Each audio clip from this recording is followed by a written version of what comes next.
اب آپ کے سامنے نگاہوں کے سامنے آپ کے جناب عبداللہ ابن مسلم ابن عقیل کا جنازہ یا تابوت کی شکل میں کوشش کروں تو آ رہا ہے۔ اب آپ دیکھیں 18 بنی ہاشم کا سلسلہ شروع ہو چکا ہے۔ اب ہر شہید کے ساتھ آپ نام پہچانتے بھی ہیں، سنتے بھی ہیں۔ یہ مصائب کربلا کی انتہا کی منزل ہے کہ یہاں پر خاندان رسول اپنی عظیم قربانیوں کے ذریعے سے دین اسلام کو تحفظ دے رہا ہے۔ وہ دین اسلام کہ ان الدین عند اللہ الاسلام، اللہ کی نظر میں سوائے اسلام کا کوئی دوسرا دین نہیں ہے۔ اسلام کے محافظین میں جن کے نام اور آپ نے سبق فرمائے یقیناً 18 بنی ہاشم آتے ہیں۔ عبداللہ ابن مسلم ابن عقیل، جناب محمد ابن عبداللہ ابن جعفر، جناب عون ابن عبداللہ ابن جعفر، ان افراد کو آپ پہچانیے اور سمجھیے کہ ان کا خاندان رسالت سے کتنا قریبی رشتہ ہے۔ یہی ذوی قربا ہیں، یہی خاندان رسالت کے قرابتدار ہیں، اور یہی وہ افراد ہیں کہ ان کی عظیم قربانیوں کا نتیجہ ہے جو آج ہم اسلام پر قائم و دائم ہیں اور آج ہم اسلام کے ماننے والے سچے مسلمین ہیں۔ اگر یہ افراد شہداء اہل بیت اور کربلا والے نہ ہوتے تو آج ہمارے سامنے یہ اسلام نہ ہوتا۔ حقیقت حال یہ ہے کہ اب آپ دیکھیں ہیں جناب عبد الرحمن ابن عقیل اور جناب جعفر ابن عقیل علیہ السلام، یہ افراد وہ ہیں کہ جو اولاد عقیل میں آتے ہیں اور ان کے ناموں کو آپ نے سنا اور تاریخ میں آپ نے پڑھا۔ اب ذرا اس سے اندازہ کیجئے کہ کیسی عظیم قربانیاں خاندان رسالت نے دی ہیں، چاہے وہ خاندان علی سے تعلق ہو یا خاندان رسالت سے یا خاندان ابو جعفر سے یا خاندان ابن عقیل سے۔ اور جناب جعفر ابن عقیل کے بعد جناب عبداللہ ابن عقیل اور ابن حسن اور جناب محمد ابن مسلم ابن عقیل اور دیگر افراد کے نام آپ کے سامنے نظر سے گزر رہے ہیں کہ آپ یہاں پر آ کر کے تاریخ شہادت میں یہ آپ دیکھیں کہ کس طریقے سے شہادہ کا سلسلہ آگے بڑھتا جا رہا ہے اور یقیناً آپ مصاب ہو رہے ہیں، لیکن یہ مقام مصائب کے سننے کا ہے کہ اس کو سن کر کے آپ کی آنکھوں سے آنسوؤں کا سلسلہ جاری ہونا چاہیے، یہ تقاضا ہے۔ حقیقت حال یہ ہے کہ جناب محمد ابن سعید ابن عقیل وغیرہ امام حسین علیہ السلام کی طرف سے آتے ہیں۔ اب یہ وہ افراد تھے جو خاندان والے تھے، لیکن اس خاندان کے بعد اب سلسلہ وہ آتا ہے جو کہ انتہائی قرابتدار ہیں امام حسین علیہ السلام کے۔ اس سلسلے میں جناب حضرت قاسم ابن امام حسن علیہ السلام، ان کو دیکھیں آپ کہ جناب قاسم نے جب آ کر اپنے چچا سے یہ خواہش کی کہ میرا نام ہے کہ نہیں ہے، تو امام علی مقام نے بھتیجے کو دیکھا اور دیکھ کر فرمایا بیٹا ابھی آپ چھوٹے ہو، لہٰذا میں تمہیں کیوں کر مرنے کی اجازت دوں، کیونکہ آپ کے سامنے بازار موت گرم ہے۔ آپ دیکھ رہے ہیں کہ جو بھی نوجوان یا جو بھی بچہ میدان شہادت میں جاتا ہے واپس نہیں آتا۔ بس یہ سننا تھا کہ جناب قاسم ابن حسن، جن کے لیے کہا جاتا ہے کہ 14 سال کے یا 18 سال کے تھے، وہ ایک گوشے میں جا کر بیٹھ جاتے ہیں اور اجازت نہ ملنے کا شکوہ اظہار کرتے ہیں، لیکن کچھ دیر کے بعد یہ خیال آتا ہے کہ میرے بابا نے میرے بازو پر کوئی تعویذ باندھا ہے، لہٰذا اس تعویذ کا خیال آتے ہی جناب قاسم نے اب اس تعویذ کو کھول کے پڑھا، امام علی مقام کے سامنے لا کر پیش کیا، چچا اب تو مجھے مرنے کی اجازت دیجیے کیونکہ میرے بابا کی اجازت اس میں شامل ہے۔ جناب امام حسین علیہ السلام نے جناب قاسم ابن امام حسن علیہ السلام کو سب سے پیر تک دیکھا، کس طریقے سے صبر و ضبط کیا ہوگا کہ اس بھتیجے کو کیوں کر میں اپنی طرف سے مرنے کی اجازت دوں، لیکن وہ موقع آ گیا کہ جناب قاسم کو امام حسین علیہ السلام نے اپنے ہاتھوں سے گھوڑے کو سوار کیا اور کہا بیٹا جاؤ خدا حافظ اللہ سے ذرا اندازہ کیجیے، ماں قاسم سے پوچھیے کہ ان کے دل میں کیا تمنا رہی ہوگی کہ میرا بچہ کیا اتنے قابل ہے کہ بازار موت میں بھیجا جائے، لیکن ہاں جناب قاسم کو امام علی مقام نے اور تمام دیگر شہزادیوں نے بیویوں نے رخصت کیا، روتے ہوئے گریا کرتے ہوئے، لیکن ایک موقع وہ آ گیا کہ جناب قاسم گھوڑے سے گرتے ہیں، آواز سے ہوئی چچا میری مدد کیجیے، امام حسین علیہ السلام اٹھتا خیزہ چلے، لیکن اس عالم میں کہ جیسے امام کی کی حیرت سے ادھر کا لشکر ادھر روانہ ہوا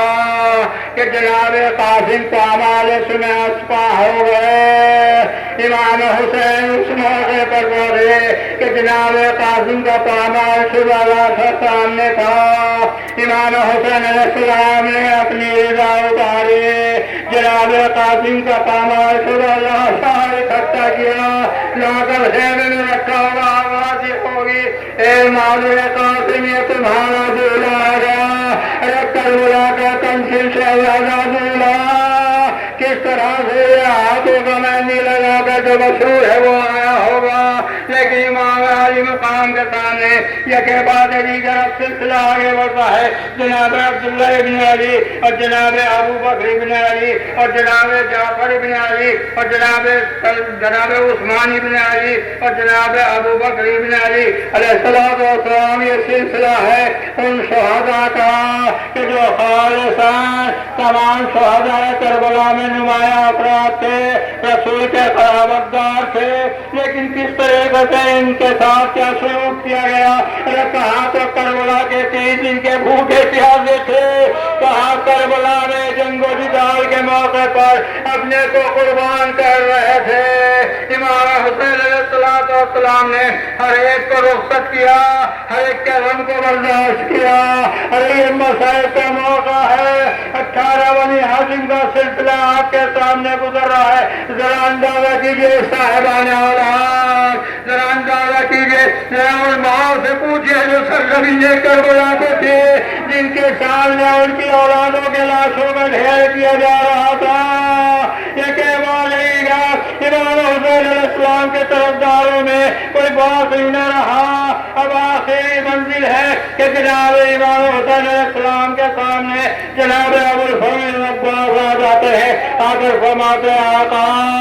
مجھے بھی مرنے کی اجازت دیجیے۔ امام نے سراپا دیکھا، بھیا عباس تم تو میرے لشکر کی زینت ہو، میں کیوں کر تمہیں مرنے کی اجازت دوں؟ امام نے فرمایا کہ وہ اجازت دو۔ جناب عباس نے کہا مولا ذرا یہ تو دیکھیے لشکر کہاں رہا، میں موجود رہا، ارے کسی طریقے سے جناب عباس کو رخصت کیا۔ ارے میدان جہاد میں جانے سے پہلے جناب سکینہ نے آ کر کہا چچا میرے لیے پانی کا انتظام کیجیے۔ جناب سکینہ نے پانی کے لیے مشکینہ لا کر دیا۔ یہ تمہاری ذمہ داری تھی کہ امام حسین علیہ السلام کا نمائندہ جا رہا ہے سرزمین مقتل کی طرح، لیکن ایک مرتبہ نرغے آ جانے کے جناب عباس کو رہ گیا، ایک ہزارہ ہاتھ قطع ہوا، پھر دوسرا ہاتھ قطع کیا گیا۔ ایک مرتبہ ظالم نے جناب عباس علیہ السلام پر ایسا وار کیا کہ سر کو دھونے لگا۔ جناب عباس علیہ السلام گھوڑے سے زمین پر آئے، ہاتھ تو موجود نہ تھے کیوں کر اپنے کو بچاتے، لیکن ہاں اتنا ضرور کہا جاتا ہے کہ ظالم نے سوال کیا کہ جناب ابو الفضل عباس علیہ السلام گھوڑے سے سنبھل نہ سکے، لیکن ہائے افسوس جیسے عباس کی آواز خیمے میں پہنچی رہی، امام حسین علیہ السلام نے بہت پیسا، امام حسین علیہ السلام نے فرمایا بھیا عباس ارے آپ بھی دعوے مفارقت دے گئے، عالم بے وسیع ہے، عالم بے وسیع ہے۔ ارے سکینہ فریاد کر رہی تھی، انتظار کر رہی تھی کہ کسی طرح سے میرے چچا ارے میرے لیے پانی کا انتظام کریں، لیکن حقیقت حال یہ ہے کہ جناب سکینہ اپنی طرف متوجہ ہیں اور جناب عباس ایک طرف آواز دیتے ہیں کہ مولا میری مدد کیجیے، لیکن موقع وہ نہ آیا کہ جناب عباس کس طریقے سے امام حسین علیہ السلام کے سامنے، لیکن ایک مرتبہ یہ فرمایا مولا میری آنکھ میں ایک تیر لگا ہے، ایک آنکھ میں خون بڑھا ہے، میں آپ کی زیارت سے مشرف نہیں ہو سکتا، لیکن امام علی مقام نے جناب عباس علیہ السلام کی آنکھوں کو صاف کیا، لیکن امام خالی علم لے کر چلے، اس لیے کہ جناب عباس کو میدان سے نہ آ سکے، لیکن ہاں اتنا ضرور ہے کہ ایک مرتبہ جناب عباس کو امام نے مقتل میں چھوڑا، لیکن ادھر سے جناب علی اکبر کا جو حوالہ ملتا ہے کہ جناب علی اکبر ان کے بعد آئے ہیں اور آ کر کہا بابا مجھ کو مرنے کی اجازت دیجیے۔ ایک نوجوان بیٹا کس طرح باپ سے اجازت موت کی تمنا کر رہا ہے۔ امام حسین علیہ السلام نے فرمایا بیٹا تم تو میری سیرت میں صورت میں رسول سے مشابہت رکھتے ہو، میں تمہیں کیوں کر مرنے کی اجازت دوں؟ بس جناب علی اکبر کو امام حسین علیہ السلام نے اجازت تو دے دی، مگر خود بھی پیچھے پیچھے چلے۔ جناب امام کو پیچھے آتا ہوئے دیکھا، علی اکبر نے فرمایا بابا آپ تو ہم کو رخصت کر چکے تھے، لیکن کہا تم صاحب اولاد ہوتے، تمہارے ہوتا اولاد کا مرنا کتنا بڑا ستم ہے، کتنا بڑا ستم ہے۔ جناب علی اکبر گواہ امام حسین علیہ السلام نے آواز استغاثہ بلند کی کہ ہے کوئی تم میں ایسا جو میری نصرت و مدد کرے، حل من ناصر ینصرنا، حل من مغیث یغیثنا۔ کبھی وہ موقع تھا کہ خیمے میں کوہرام برپا ہو گیا، اب بتایا گیا کہ خیمے میں کسی بچے نے اپنے کو گہوارے سے الگ کر لیا۔ امام حسین علیہ السلام آئے، میرے خیمہ پر آ کر آواز دی میرے لال کو مجھے حوالے کر دو۔ جناب زینب نے بتا دیا کہ شہزادے نے اپنے کو جھولے سے گرا دیا ہے۔ امام حسین علیہ السلام علی اصغر کو لے کر میدان میں آتے ہیں، اور میدان میں آنے کے بعد حجت تمام کی ہے تمہیں کوئی ایسا جو میرے پیاسے بچے کو چند قطرے آپ سے سیراب کر دو، لیکن کسی نے جواب نہ دیا۔ لیکن ہاں ایک موقع ملتا ہے کہ زمین پہ لکھایا جلتی زمین پر، لیکن امام نے کس طرح برداشت کیا، لیکن جب کوئی جواب نہ ملا تو معصوم بچے کو اٹھا لیا، بیٹا حجت خدا کا فرزند ہو، اپنی حجت تمام کر دو۔ ایک مرتبہ معصوم بچے نے امام کے کلام کو سمجھا اور ڈنڈی سی ہو تو پھیر کے دکھائے۔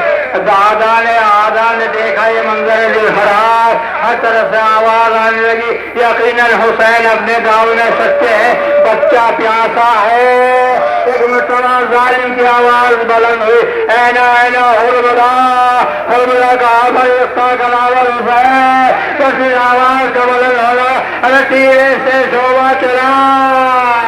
امام حسین علیہ السلام کے ہاتھوں میں بچے کو نشانہ بنایا، لیکن ظالم خود ہی کہتا ہے کبھی تو رسول سامنے آتے ہیں، کبھی جناب سیدہ سامنے آتی ہے، تو کس طرح تیر چلاؤ۔ لیکن ایک موقع آ گیا کہ تیر سے شعبہ چلا، حسین کے ہاتھوں پہ بچہ نشانے ظلم بن گیا۔ حسین کی آواز بلند ہوئی، لیکن امام حسین علیہ السلام کے ہاتھ میں ننھے سے بچہ منقلب ہو کر رہ گیا، تیر سے شعبہ بلند ہو گیا۔ خبردارو ذرا یہ انجام دیکھے کہ یہ آخری مرحلہ تھا کہ جہاں پر سرزمین کربلا پر بس یہ آواز بلند ہوئی، حل من ناصر ینصرنا، حل من مغیث یغیثنا۔ امام حسین علیہ السلام کی آواز پر ایک مرتبہ حیران برپا ہو جاتا ہے، لیکن اب کون تھا جو حسین کی نصرت کرتا؟ امام عالی مقام نے حجت تمام کر دی، لیکن ایک مرتبہ جو حملہ کیا تو ادھر کا لشکر ادھر، ادھر کا لشکر ادھر۔ لیکن اتنا ضرور کہوں گا امام 3 دن کے بھوکے پیاسے ضرور تھے، مگر 72 داغ اٹھائے ہوئے تھے۔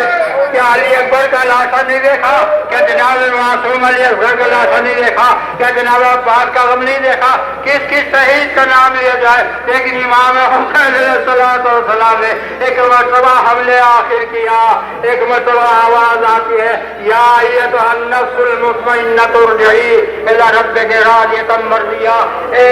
آپ اپنے رب کی طرف پلٹ آئیے۔ حجت تمام ہو گئی، حسین نے میان میں تلوار کو رکھا، ہر طرف سے ظالمین نے گھیرا لیا، حسین پر وار ہونے لگا۔ یقیناً امام حسین علیہ السلام نے آخری حجت تمام کر دی، اور وہ منظر دل خراج سامنے آ گیا کہ امام حسین تیروں پر معلق ہے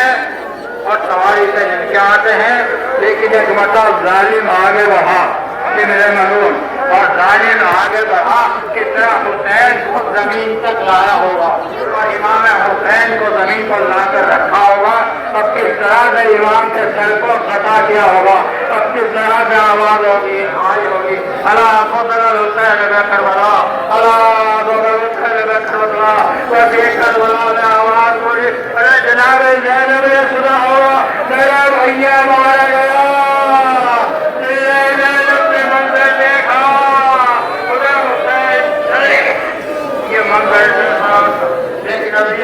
ایک مرتبہ گنجے شہیدہ کی طرف جناب سکینہ بڑھتی ہے، بابا کہاں پر ہے، بابا کہاں پر ہے، بچے کیسے ہوئے آگے بڑھی آواز آتی ہے غیر سے نزدیک سے اے ریا یا بنیا میری پیاری بچی میری طرف آ لو میں تمہارا بابا یا نزدیک میں بڑھوں، اے سکینہ بہتی بابا نہیں پڑی بابا نہیں پڑی، بابا آپ کی شہادت کے بعد ہمارے گھروں کو جلا دیا گیا، ہمارے خیام کو اڑا لیا، ہمارے خیام کو لوٹ گیا، ہم بڑے سے خدا تھا حسین کے دل پر پڑنے والی بچی ان سے فریاد کرے، لیکن ایک مرتبہ سکینہ نے کہا بابا اب ہم فیل ہونے جا رہے ہیں، ہم آپ کے راستے کو پیٹرول کا ہاتھ ہونے ہوئے ارے سکینہ کو کس طرح دینے میں اٹھایا ہوگا، اے میری پیاری بچی اس سے لا کر میرے سینکوں کے اوپر رکھ دینا، بتایا بچی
دیکھا ہوگا بھیا آپ کی شہادت کے بعد ہماری نگرانی دیکھا ہوا ہے میرا اندازہ کیجیے ارے جناب زینب کے دل پر میں ساتھ اٹھا ہوگا لیکن آج اتنا ضرور ہے جب بابا دن ہوا تو یہ لوٹا ہوا معاملہ اصیل مقید بنایا گیا اور سب کو سوار کیا گیا سارے ایسے بات مل کر توافی دنوں کو سوار کیا گیا جناب سکینہ اسی رکے ہوئے قافلے میں چل رہی تھی ایک مرتبہ جناب سکینہ کسی طرح سے سواری سے گر جاتی ہیں اس موقع پر سامنے والا کہتا ہے کہ کس طرح سے سکینہ بچھڑ گئی ہوں گی لیکن ہاں اتنا ضرور ہے کہ جناب زینب نے فریاد کی ہوگی کہ ہماری بچی ہے ہماری بچی ہم سے جدا ہو گئی ہے لیکن ہاں اتنا ضرور ہے شہزادیاں دونوں بہنیں چلتی ہیں جناب سکینہ کو تلاش کرتے ہوئے ایک جگہ کیا دیکھا کہ ایک بیوی نقاب پوش بیٹھی ہے ان کی گود میں بچی معصوم ہے آ کر بچی کا شکریہ ادا کیا، آپ نے ہماری یتیم بچی پر بڑا رحم کیا، بڑا ترس کھایا۔ بس یہ کہنا تھا کہ ایک مرتبہ شہزادی کی آواز آتی ہے، زینب ارے تم نے پہچانا نہیں، میں تمہاری دکھیاری ماں تمہارے پیچھے پیچھے تمہارے لٹے ہوئے قافلے کے ساتھ آ رہی تھی۔ میں نے دیکھا کہ سکینہ بھی چڑھ گئی، میں نے سکینہ کو تسلی دی، لیکن ہمیں اتنا کہو شہزادی آپ آگ ہو گئی، لیکن ذرا اندازہ کیجیے سرزمین کربلا سے کوفے تک کتنے مظالم ہوتے گئے۔ ہر موقع پر اہل حرم کی بے حرمتی ہوتی رہی، ہر موقع پر ابن زیاد کے دربار میں ظلم و ستم پیش کیا گیا، ہر طریقے سے امام حسین علیہ السلام کے اس لٹے ہوئے قافلے کے ساتھ کیا یہ بدسلوکیاں ہوتی ہے، لیکن ہاں اتنا ضرور کہیں گے کہ ہائے افسوس شہیدان کربلا کا تعلق تو ہو گیا۔ کربلا پر ہوتے تو ہم یقیناً اپنی قربانیاں دیتے، لیکن زینب کا کوئی پرسان حال نہ تھا، یتیموں کا کوئی پرسان حال نہیں تھا۔ شام کا وقت ہے، ایک بچہ جناب سکینہ نے پوچھ لیا کہ یہ شام کے پرندے کہاں جا رہے ہیں، بتایا گیا یہ اپنے اپنے گھروں کو جا رہے ہیں۔ تو معصوم سکینہ کے دل پر چوٹ لگی، فرمایا یہ کون سا دن ہوگا جب ہم کو آسیری سے رہائی ملے گی اور ہم اپنے وطن میں جائیں گے۔ جناب سکینہ کی تسلی کے لیے جناب زینب کیا کہتے، لیکن ہاں اتنا ضرور ہے شہزادی سکینہ کی مراد پوری نہ ہو سکی۔ جناب سکینہ انسان شام تک پہنچ گئی، لیکن ہر کسی نے وہاں پر کہیں پر کسی نے رحم نہیں کیا، لیکن اتنا ضرور ملتا ہے ایک واقعہ موجود ہے کہ کسی شامی نے مطالبہ کر دیا کہ اس بچی کو ہمیں کنیزی کے لیے دے دیا ہے۔ تو عزیز ہو جناب سکینہ جناب زینب شریف یہ وہ پہلے حرم پر آ گیا کہ ہم کو یتیمی میں دیا جائے۔ جناب سکینہ نے بچی کو سینے سے لگا لیا، ارے یہ کیوں پر ممکن ہو سکتا ہے کہ ہمارے ہوتے ہوئے ہمارے بچوں کو کوئی لے سکے۔ بس ایک موقع تھا کہ جناب زینب نے فریاد و دعا کی ہے، اور یہی وہ دربار کا موقع تھا جہاں پر اہل حرم کے ساتھ ظلم و زیادتی کی گئی۔ لیکن ایک مخصوص جملے سن لیجیے کہ امام حسین علیہ السلام کا گھر جب یزید کے دربار میں پہنچا ہے اور اس موقع پر کچھ بات کہی گئی ہے اور یہ بتایا گیا کہ دیکھو یہ دسترخوان آیا ہے، اب جو دسترخوان ہٹایا گیا تو سامنے سر حسین رکھا ہوا، بس یہ منظر دلفراز تھا کہ اس کو دیکھ کر تمام بیویاں رونے لگی، تمام شہزادیاں رونے لگی۔ آیا سوچ ارے ظالم کا دربار، وہ بھی عزیز ظالم کا دربار، وہ بھی شرابی کا دربار، اور وہاں دسترخوان سجا ہوا، امام حسین نے سر دیکھا تو یزید نے کہا اے بچی اگر یہ تمہارے بابا ہے اور تمہاری ماں کو سچی ہے تو میں دیکھنا چاہتا ہوں کہ تم بچی ہو تو اپنے بابا کو پکارو، اپنے بابا کو پکارو، تمہارے بابا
اللہ